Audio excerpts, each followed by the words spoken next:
DC wa Kiruhura nagira ngo abakubakurugayo bakatandika kujumirira ibikorwa ebi omikoro yona obundi yokurwanira abaana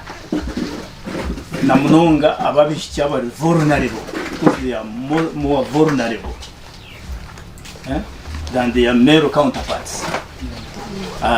Okubarwanira itwe leaders joy nashanga rugambe bugambaho wakosa statement ngeyakoze bo mucyara matembo mu parliament utabashije babarahi, and I agree with you that statement. This is really madness. Omshrij of my age, of your age, of Bizmana's age. Nakwataka ikimyaka 10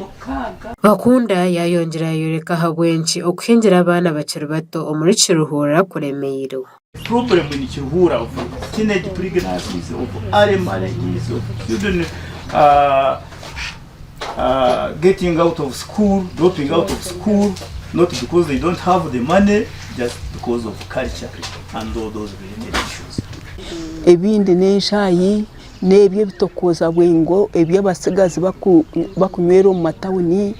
abana bakibani bariga ishomero obundi hurira ngo bamuhambira aha obamuhamba bamutweka obamutweka takigarika mu ishomero na munonga nka 2020 and 2021 obwa covid abana bakasisikara munonga atabazeire bakenyigira munongo mu business tubakigira time y'abana babo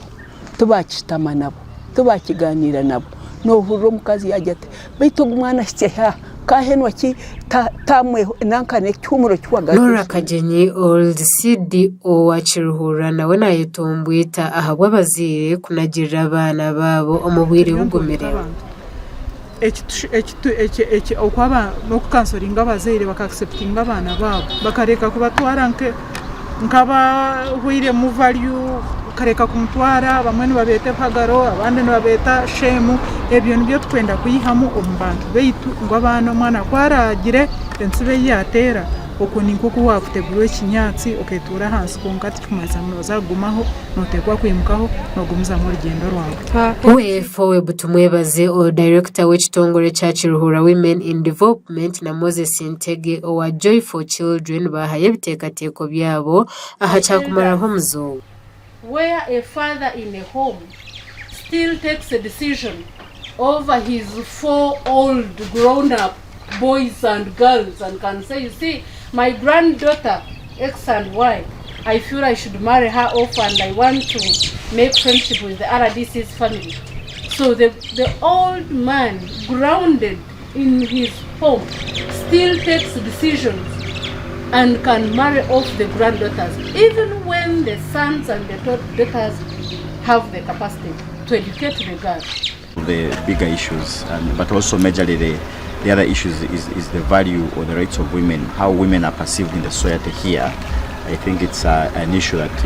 needs a lot of discussion, so that consensus is built within the community in line with what the laws and the policies of Uganda provide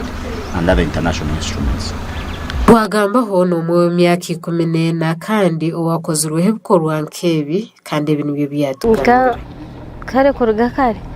ngani nturana dadu wanje kurgo mbutuko nashyize nk'imyaka 12 narga natura mama wanje then hatu mama wanje nawe naturana step dad then hati tukasta kutura nabo bina handa ibabe mbatura kare kina hibabe mbatura handu bakabija bakasiba nabo deno mwase bagenda koraroko then hati owabe natura mukari nkakaye ngoro kuturebera yija yaguma nabe yamananye arikungambira nkanaje nakuko nakigamba hineke cyarankore kibisonanye naho nama byagire kurugamu nagenda nagambira mama wanje kutajya umwirwaro bajyangu nyinenda diatora kayagenda bisha bamukwata bamukoma kuyaherize yagaraka yargayo then nagar dadu wanje yantwara kunya mwenda kunashyireyo yabura kugihe munagar kwa mama wanje